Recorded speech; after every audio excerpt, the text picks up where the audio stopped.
কোনো রকম হাত ডিমের মধ্যে না লাগিয়ে গরম ডিমের খোসা আপনারা কখনো ছাড়িয়ে দেখেছেন?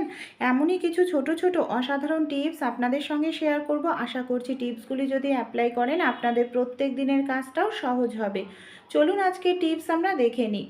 আমাদের বাড়িতে যে এই ধরনের পাত্র থাকে বা প্রেশার কুকার থাকে, অনেক সময় আমরা কি করি, আলু সেদ্ধ বসিয়ে থাকি এই ধরনের অ্যালুমিনিয়ামের পাত্র বা প্রেশার কুকার। কিন্তু আলু বা আমরা ডিম যাই কিছু সেদ্ধ করি না কেন, পাত্রটা দেখা যায় একেবারে কালো হয়ে যায় আর ভীষণ বাজে লাগে দেখতে। তাই যখনই আপনারা ডিম কিংবা আলু সেদ্ধ বসাবেন, আমাদের বাড়িতে কম বেশি প্রত্যেকেই আমরা লেবু খেয়ে থাকি, এই লেবুর খোসাগুলো ফেলবেন না। আপনারা লেবুর রসও দিতে পারেন কিংবা শুধু খোসাও ব্যবহার করতে পারেন, কারণ খোসার মধ্যেও বেশ কিছুটা রস থাকে। এখানে লেবুর খোসা নুন দিয়ে দিয়েছি। এবার আমি এটাকে সেদ্ধ করেও আপনাদের দেখাবো। এই লেবুর খোসা দেওয়ার কারণে কিন্তু কোনোভাবেই পাত্রটা আমাদের কালো হবে না, নুন দেওয়ার কারণে খুব দ্রুত তাড়াতাড়ি সেদ্ধ হবে। দেখুন পুরোপুরি সেদ্ধ এখানে আমার আলু হয়ে গেছে। আমি এখানে কড়াইতে দেখালাম, আপনারা প্রেশার কুকারেও এই কাজটি করতে পারেন। দেখুন যেরকম কড়াইটা আমার পরিষ্কার ছিল সেরকমই কিন্তু পরিষ্কার রয়েছে, কোনো রকম কালো হয়নি। ভালো লাগলে ট্রাই করবেন। কাজের জন্য আমরা কিন্তু এই ধরনের গার্ডারগুলো ব্যবহার করে থাকি। দেখবেন আমাদের বাড়িতে কোনো কিছু গিট দেওয়ার জন্য আমরা অনেক সময় কিনে এনেও রেখে দিই, কিন্তু সমস্যাটা কী হয়, গার্ডারগুলো কিছুদিন রেখে দিলে না একটি গার্ডারের সঙ্গে আরেকটি গার্ডার আটকে ধরে। আর অতিরিক্ত গরমের মধ্যে রাখলেও দেখবেন গার্ডারগুলো গলতে শুরু করে, এমনকি গার্ডারগুলো নষ্ট হয়ে যায়, আমাদের টাকাটাই কিন্তু পুরোপুরি লস হয়ে যায়। তাই গার্ডার আপনাদের নষ্ট হবে না, গার্ডারের মধ্যে আপনারা নিয়ে নিন একটু পাউডার, যে কোনো পাউডার নিতে পারেন। আর পাউডার যদি বাড়িতে না থাকে, ময়দা, সামান্য পরিমাণ একটু ময়দা বা পাউডার এইভাবে গার্ডারের মধ্যে লাগিয়ে তারপর কোনো কৌটোর মধ্যে আপনারা ভরে গার্ডারগুলোকে রেখে দিন। এইভাবে রাখবেন, দেখবেন আপনাদের গার্ডারগুলো 1 বছর ঘরে থাকলেও কিন্তু নষ্ট হবে না, যখন প্রয়োজন তখনই আপনারা ইউজ করতে পারবেন। আমাদের বাড়িতে যে এই ধরনের টুথপেস্ট থাকে না, যখন টুথপেস্ট শেষ হয়ে যায় আমরা কি করি, এই ধরনের টুথপেস্টগুলোকে ফেলে দিই। আমরা ভাবি এর মধ্যে নেই, চাপাচাপি করেও কিন্তু বের হতে চায় না টুথপেস্টটা, তখন একদম ফেলে দিতে লাগে বেকার ভেবে। তা টুথপেস্টটা যখন শেষ হয়ে যায় এটাকে আপনারা ভুল করেও ফেলবেন না। দেখুন এটাকে কি করব, কারণ এই যে টুথপেস্টটা দেখছেন এর মধ্যেও কিন্তু বেশ কিছুটা পেস্ট থেকে যায়।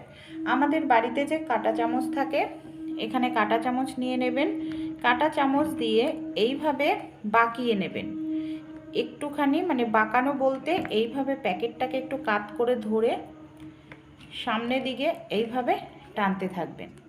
দু সাইডে আমি এইভাবে ধরে নিয়ে দেখুন টেনে নিচ্ছি। এই যে সামান্য পরিমাণে টুথপেস্ট যেটা নিচে রয়েছে সেটা কিন্তু খুব সহজে ওপরে চলে আসবে। বা আপনারা চাইলে হ্যান্ডেলটাও কিন্তু চামচের ব্যবহার করতে পারেন। হ্যান্ডেলটা দিয়েও যদি এইভাবে হালকা করে টান দেন তাহলেও দেখবেন সামান্য পরিমাণও যদি টুথপেস্ট থাকে সেটাও কিন্তু বের হয়ে যাবে। এইভাবে কাচিয়ে নিলাম, তারপর এইভাবে আমি পুরোটা এইভাবে ভাঁজ করে নিয়েছি।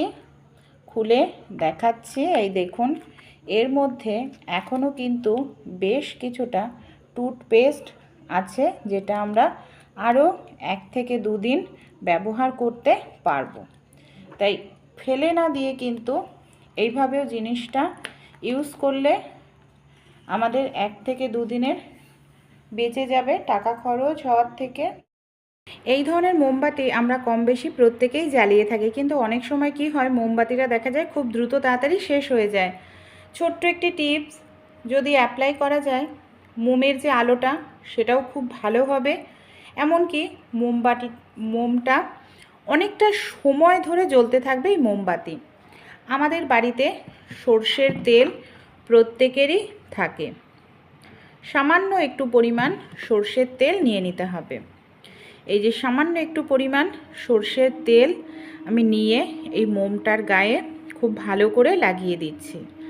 আর যে জায়গাটায় মোমবাতিটা জ্বালাবো সেই জায়গাটায়ও একটু সর্ষের তেল লাগিয়ে নিলাম। এবার চলুন মোমটা আমি ধরিয়ে দেখাই, কতটা সুন্দর আলো হবে, এমনকি অনেকটা সময় ধরে জ্বলবে। মোমটা দেখুন আমি ধরিয়ে নিয়েছি। এবার আমি যেখানটায় মোমটা জ্বালাবো সেই জায়গাটায়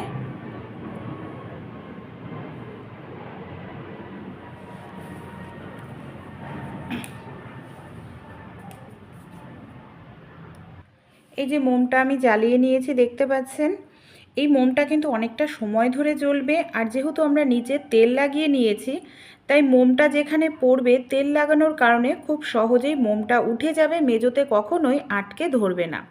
ভালো লাগলে এই টিপসটি অবশ্যই আপনারাও কিন্তু ফলো করে দেখতে। কম বেশি আমরা প্রত্যেকেই কিন্তু ভাত খেয়ে থাকি। অনেক সময় কি হয়, আমরা যখন ভাত রান্না করি দেখা যায় ভাতের হাঁড়ির ঢাকনাটা আমরা বন্ধ করে দিই। আর ভাতের হাঁড়ির ঢাকনাটা বন্ধ করলে কি হয়, এই যে এইভাবে ভাতের ফ্যান পড়তে থাকে।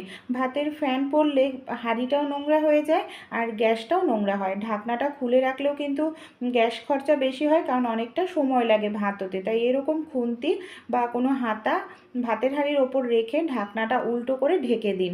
এতে কি হবে, ভাতটার ঢাকাও থাকবে, খুব দ্রুত তাড়াতাড়ি ভাত হবে। আর এইভাবে হালকা একটু ফাঁকা থাকলে দেখবেন কোনোভাবেই ফ্যান পড়বে না, এতে আপনাদের হাঁড়িটাও নোংরা হবে না, এমনকি গ্যাসটাও নোংরা হবে না। দেখুন এটা কিন্তু আমার সাইডে সামান্য একটু ফাঁকা থাকার কারণে সেখান থেকেই গরম হাওয়াটা বের হচ্ছে, ফ্যান কিন্তু আর কোনোভাবেই পড়ছে না। আমাদের বাড়িতে যে এই ধরনের চাবির রিং থাকে বা চাবি আমরা ব্যবহার করি, অনেক সময় কি হয় জানেন, এই যে আমরা চাবিগুলোর রিংটা থাকে, এই চাবির রিংটা কিন্তু ভীষণ টাইট হয় বন্ধুরা। আর সমস্যাটা কি হয়, যখনই আমরা কোনো নতুন চাবি দেখা যায় চাবির রিংয়ে ঢোকাতে যাই, নখ দিয়ে এইভাবে আমাদের টানাটানি করতে লাগে, নখও ব্যথা হয়ে যায়, সহজে কিন্তু এটা খোলা যায় না, আর চাবি ঢোকাতে খুবই অসুবিধার মধ্যে পড়তে হয়। তাই ছোট্ট একটি কাজ করবেন, এই সমস্যাটা একটি শুধু সেফটি পিনের সাহায্যেই সমাধান করে নিতে পারেন। কিভাবে? এই ধরনের সেফটি পিন প্রত্যেকের বাড়িতেই থাকে। সেফটি পিনের মুখটা খুব সরু হয়, তাই সুবিধাও হবে। এই দেখুন সেফটি পিনটা কি করব, এই যে চাবির রিংয়ের এইভাবে ঢুকিয়ে আমি এইভাবে আটকে নিলাম, তাহলে হাতের মধ্যে ঢোকার কোনো রকম সম্ভাবনা নেই।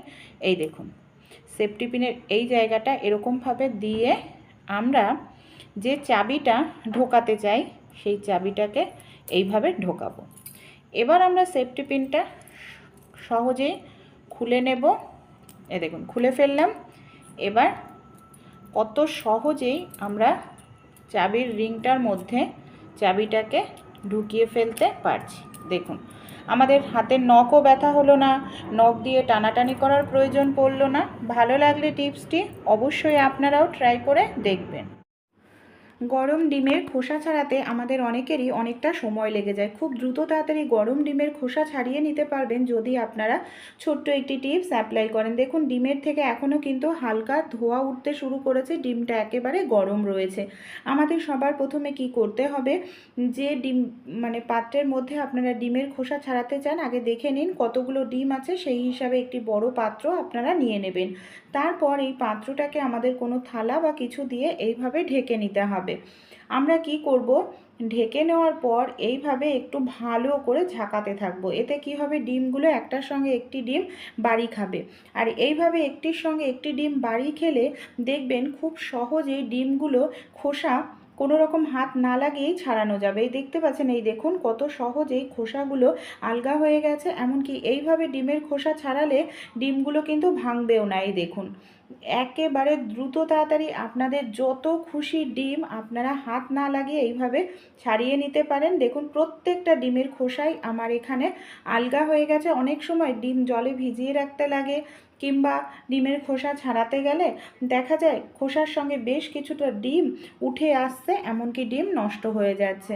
তাই আপনারা এই টিপসটি একবার হলেও ফলো করে দেখতে পারেন। গরম ডিম ভিজিয়ে রাখতে হবে না, ঠান্ডা করারও প্রয়োজন নেই, খুব দ্রুত তাড়াতাড়ি আপনারা খোসা ছাড়িয়ে নিতে পারবেন। ভালো লাগলে আপনাদের বন্ধুবান্ধবদের সঙ্গেও শেয়ার করতে ভুলবেন। অনেক সময় রান্নাবাড়ি করতে গিয়ে দেখা যায় আমাদের কড়াই এইভাবে পুড়ে যায়, আর পুড়ে যাওয়া কড়াই পরিষ্কার করতে আমাদের অনেকটা সময় লাগে, অনেকটা সময় ধরে কড়াইটাকে আমাদের মাজা ঘষা করতে লাগে। ছোট্ট একটু টিপস আপনাদের সঙ্গে শেয়ার করব। ডিম খাওয়ার পর ডিমের খোসাটাকে আমরা ফেলে দিই। ডিমের খোসাটাকে ভুল করেও আপনারা ফেলবেন না। পোড়া বাসন পরিষ্কার করতে খুব দ্রুত তাড়াতাড়ি কাজ দেয়, খাটনিও কম হয়, সময়ও কম লাগে। ডিমের খোসাটাকে ধুয়ে আপনারা রোদ্রে শুকিয়ে রেখে দিন। এখানে আমি বেশ কিছুটা ডিমের খোসা নিয়ে নিয়েছি, সামান্য পরিমাণ হলুদ, আর আমি এখানে নিয়ে নিলাম সামান্য পরিমাণ একটু খাবার সোডা। এবার আমরা কি করব, নর্মাল যে স্কচব্রাইট থাকে, স্কচব্রাইট দিয়ে পরিষ্কার করবো। এই দেখুন তেলের পোড়া যে দাগগুলো, এটা কিন্তু সহজে উঠতে চায় না, একেবারে পুড়ে গেছে তেলের কারণেও দেখুন কড়াইটা। এবার আমি কিছু সময় এইভাবে একটু ঘষতে থাকবো। অনেকটা সময় লাগবে না বন্ধুরা, এমনকি খাটনিও কম হবে, হাতও ব্যথা কম হবে। এইভাবে কিছুটা সময় আমি ঘষে নিচ্ছি, তারপর আমি আপনাদের ধুয়ে দেখাবো যে কড়াইটা এরকমভাবে পুড়ে গেছিলো, সেই কড়াইটা আমাদের কতটা সুন্দর পরিষ্কার হবে। চলুন, এইভাবে আমি কিছু সময় কড়াইটাকে একটু মেজে নিয়েছি। এবার আমি আপনাদের নর্মাল জল দিয়ে কড়াইটাকে ধুয়ে দেখাই। ধোয়ার পর আপনারা দেখতেই পাচ্ছেন রেজাল্ট। বন্ধুরা, ভালো লাগলে অবশ্যই ট্রাই করবেন। খুব দ্রুত তাড়াতাড়ি পোড়া কড়াই, পোড়া বাসন পরিষ্কার হয়ে যায়। প্রেশার কুকার আমাদের প্রত্যেকের বাড়িতেই কিন্তু থাকে বন্ধুরা। এখানে দেখুন আমি একটি বড় প্রেশার কুকার নিয়ে নিয়েছি 5 লিটারের। আর এই ধরনের প্রেশার কুকারগুলো খুব ভারী হয়। এই প্রেশার কুকারের সাহায্যেই আমরা আমাদের কাজকে সহজ করে নিতে পারি। এখানে একটি থালা আমি নিয়ে নিয়েছি রুটি তৈরি করার জন্য। শুকনো আটা কিছুটা পরিমাণ ছড়িয়ে নিলাম। আর এখানে রুটি তৈরি করার লেচিটাকে নিয়ে নিয়েছি, আটা লাগিয়ে নিলাম। তারপর প্রেশার কুকার দিয়ে হালকা করে চাপ দেবো। কোনো রকম রুটি বেলার প্রয়োজন পড়বে না, যেহেতু এখানে প্রেশার কুকার ভারী। হালকা করে চাপ দিলেই দেখবেন খুব সুন্দরভাবে আপনাদের গোল পারফেক্ট রুটি তৈরি হয়ে যাবে, বেলন চাকি ছাড়াই। তাই এইভাবে আপনারা কোনো রকম রুটি মেকার হাত লাগানো ছাড়া, বেলন চাকি ছাড়াই খুব দ্রুত তাড়াতাড়ি পারফেক্ট গোল রুটি তৈরি করে নিতে পারবেন। ভালো লাগলে টিপসটি অবশ্যই কিন্তু আপনারাও ট্রাই করে দেখবেন।